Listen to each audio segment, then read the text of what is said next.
मुअज़्ज़ज़ नाज़रीन, खुदावंद यीशु मसीह के जलाली, मुबारक और खूबसूरत तरीन नाम में नवीद मलिक आज फिर आपकी खिदमत में आदाब बजा लाता है। दिल की गहराइयों से अपने खुदावंद का ममनून हूं कि उसने मुझे ये मौका दिया कि मैं आप सब के साथ मिलकर खुदावंद के मुकद्दस कलाम की खूबसूरत और अनमोल बातों को सीख सकूं, और यकीन महकम है कि खुदावंद मुझे और आपको अपने मुकद्दस कलाम के वसीला से खूब बरकत देगा। आज आपके साथ एक अहम तरीन मौजू पर बात करना चाहता हूं, क्योंकि आज वो दिन है जिसको फादर्स डे के तौर पर ट्रेडिशनली मनाया जाता है। और इस ताल्लुक से मैं किताब मुकद्दस से एक आयत आपकी खिदमत में तलावत करना चाहूंगा। गौर से सुनिएगा कि इस प्रोग्राम खुदा की आवाज में खुदा मुझसे और आपसे क्या कहता है। अगर हम गौर से सुनेंगे तो हम बरकत पाएंगे, इसलिए भरपूर तवज्जो देने की जरूरत है। किताब मुकद्दस में खरूज 20 बाब और इसकी 12 आयत में लिखा हुआ है, तू अपने बाप और अपनी मां की इज्जत करना ताकि तेरी उम्र उस मुल्क में जो खुदावंद तेरा खुदा तुझे देता है दराज हो। जो आयत आपकी खिदमत में तलावत की गई है, यह आयत उन अहकामे अशरा में से एक हुक्म है जो खुदावंद ने बुजुर्ग मूसा के जरिया कौम बनी इसराइल के लिए दिया। और यह मत सोचिएगा कि यह सिर्फ और सिर्फ कौम बनी इसराइल के लिए था, बल्कि हर जमाने के रहने वाले लोगों के लिए यह हुक्म जू की तू हैसियत रखता है। 14 मई को हमने मदर्स डे मनाया। आज 18 जून को हम फादर्स डे मना रहे हैं। मैं हैरान होता हूं कि ये डेज के मनाने की क्या तुक है। वल मेरे ख्याल में किसी हद तक अच्छा भी है, किसी हद तक अच्छा भी है, इसलिए कि ये दिन हमें ये याद दिलाते हैं कि तुम्हारे वालदेन का तुम्हारी जिंदगी में कोई रोल और उनका तुम्हारी जिंदगी में कोई किरदार है। मां ने तुम्हारे लिए क्या किया और बाप ने तुम्हारे लिए क्या किया या क्या करता है, और मां के लिए कि तुम अपनी औलाद के लिए क्या करती हो, और बाप के लिए कि तुम अपने बच्चों के लिए क्या करते हो। बहुत खूबसूरत मैसेज है। और इस आयत में यह है कि अपने बाप और अपनी मां की इज्जत करो। बच्चों से, नौजवानों, आपसे कहा गया है, जिनके वालदेन हैं उनसे कहा गया है कि तुम अपनी मां, पहले लिखा है अपने बाप और फिर अपनी मां की इज्जत करना। और इस हुक्म के साथ एक वादा भी है, और वो वादा यह है कि जब तुम उनकी इज्जत करोगे तो तुम्हारी उम्र दराज होगी। एक हकीकत जो मेरे लिए और आपके लिए गौर तलब है, और हमें इस हकीकत पर थोड़ी देर के लिए सोचना भी है, वो ये है कि क्या वालदेन का प्यार हमारे लिए सिर्फ एक दिन होता है या हमेशा के लिए होता है।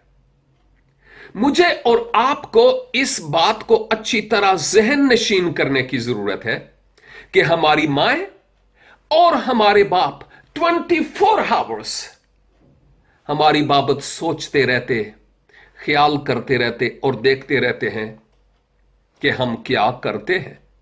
हमारी बेहतरी की बाबत सोचते हैं, हमारे फ्यूचर के ताल्लुक से, हमारी इस्लाह, हमारी बहबूद, हमारी एजुकेशन के बारे में सोचते हैं। लेकिन औलाद होने की हैसियत से हम अपने वालदेन को क्या देते हैं, सोचने का मकाम है। वालदेन का साया सदा हमारे ऊपर नहीं रहता, वो इस दुनिया से चले जाते हैं, और कुछ वक्त के बाद ये घड़ी की सुई चलती रहेगी, हमारी बारी आएगी, हम भी इस दुनिया से चले जाएंगे। और कलाम मुकद्दस में लिखा है, जैसा तुम बोओगे वैसा काटोगे। अगर आज हम अपने पेरेंट्स की इज्जत नहीं करते, तो कल हम कैसे एक्सपेक्ट कर सकते हैं कि जब हम पेरेंट्स होंगे तो हमारी इज्जत होगी? सोचने का मकाम है। सेकंडली, जो फिजिकली पहलू के एतबार से मैं कहूंगा, बाप अपने बच्चों के लिए बेताब रहता है, उनकी सुनना चाहता है, उनसे बात करना चाहता है, देखना चाहता है कि वो कहां हैं कहां नहीं, मेरे पास कब आएंगे। लूका की इंजील 15 बाब में आप जानते हैं, एक मसरूफ बेटे की दास्तान है, किस तरह बाप अपने बेटे की राह देखता है कि वो बेटा उसकी तरफ आए तो फिर बाप उसको अपने गले लगाए। शायद बेटा सोच भी नहीं रहा था और बाप अपने बेटे की बाबत सोच रहा था, क्योंकि वो अपने बेटे से प्यार करता था।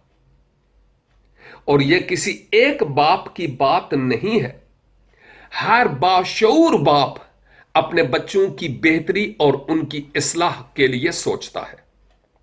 मैं भी अपने बच्चों की तरबियत करता हूं, कभी कभी उनको डांटी भी लगाता हूं, कभी कभी उनको बड़े प्यार और दोस्तों की तरह समझाता हूं, क्योंकि मेरा आसमानी बाप भी मुझे कभी कभी डांटी लगाता है, कभी मोहब्बत से कभी प्यार से सिखाता है।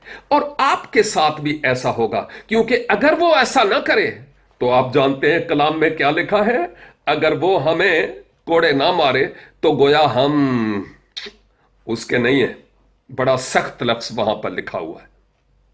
सेकंडली, मैं ये बात भी कहूंगा कि औलाद वालों, अपने बाप की सिर्फ 18 जून की ही इज्जत काफी नहीं है। 18 जून को ही अपने बाप को फूलों का गुलदस्ता पेश करना और एट्रीब्यूट पेश करना इट्स नॉट इनफ। 18 जून को ही नहीं, क्यों नहीं 24 आवर्स, बाकी जो साल के अय्याम हैं उनमें भी अपनी मां और अपने बाप की इज्जत की जाए और उनका एहतराम किया जाए, उनसे प्यार किया जाए और उनसे हुस्न सलूक किया जाए, उनकी बात मानी जाए, उनके साथ बदतमीजी ना की जाए, हुस्न अखलाक से बोला जाए। क्योंकि ऐसे वालिदैन के दिल बड़े नाजुक हो जाते हैं, जरा जरा सी बात पर कई वालिदैन की आंखों से आंसू बहना शुरू हो जाते हैं। और वालिदैन जिन्होंने आपको खून पसीने से पाला, मेहनत की और आपकी परवाह की है, अगर आज उनका दिल हमारे सबब से दुखता है तो उनके दिल के अंदर क्या हो रहा होगा, क्या हो रहा होगा। मैं कई ऐसे खानदानों को जानता हूं जो दुआ के लिए कहते हैं, बच्चे अपने पेरेंट्स से बदतमीजी करते, यहां तक कि वो अपने पेरेंट्स की पिटाई भी करते हैं। यह कितनी बुरी बात है। क्या हिसाब देंगे वो खुदाबंद के हुजूर, और वो खुदाबंद से क्या एक्सपेक्ट करते हैं कि उनका क्या होगा। अगर आज हम वैसा बोएंगे तो कल हम वैसा काटेंगे भी। खुदा के कलाम में वाज़े तौर पर लिखा हुआ है कि बच्चे अपने वालिदैन की इज्जत करें। और वालिदैनों, मेरे लिए और आपके लिए भी एक अहम तरीन मैसेज है कि आए हम अपनी औलाद की परवरिश खुदाबंद के मुकद्दस कलाम के मुताबिक करें। आए हम अपनी ना चलाएं, जो कुछ खुदा का कलाम कहता है वो उनको बताएं, उनको चर्च ले जाएं, खुदा के कलाम की तालीम उनको दें, उन्हें सिखाएं, उन्हें समझाएं। और कलाम मुकद्दस में लिखा है, उनको दिक नहीं करो, उनको गुस्सा नहीं दिलाओ। ऐसी बातें जो शायद वो समझते हैं कि जायज हैं और हों भी जायज, लेकिन हम अपनी मनमानी करवाते हैं, ये ठीक नहीं है। बच्चों के साथ साइकोलॉजिकली बड़े तरीके से पेश आने की जरूरत है। अगर वालिदैनों आपको कोई बात अपने बच्चों की पसंद नहीं है तो आप दोस्तों की तरह उनके साथ बात करें। आज अगर गुस्से में हैं, रहने दें, आज नहीं बात करें, कल बात कर लें। इजीली बात करें, बैठाकर बड़ी तहम्मुल और प्यार और मोहब्बत से, ताकि आपके बच्चे आपकी बात को माने और वो किसी दूसरी तरफ ना जाए। मेरी दुआ है खुदावंद मुझे और आपको बड़ी बरकत दे। और ए औलाद, तू सिर्फ और सिर्फ 18 जून को ही अपने बाप की इज्जत ना कर, पूरे साल अपने बाप की इज्जत कर, ताकि तेरी उम्र दराज हो। परवरदिगार खुदावंद यीशु मसीह के वसीला से आपको बरकत दे और आपकी उम्र दराज हो, और आप खुदावंद के इरफान में दिन ब दिन बढ़ते चले जाएं। Thank you so much and God bless you.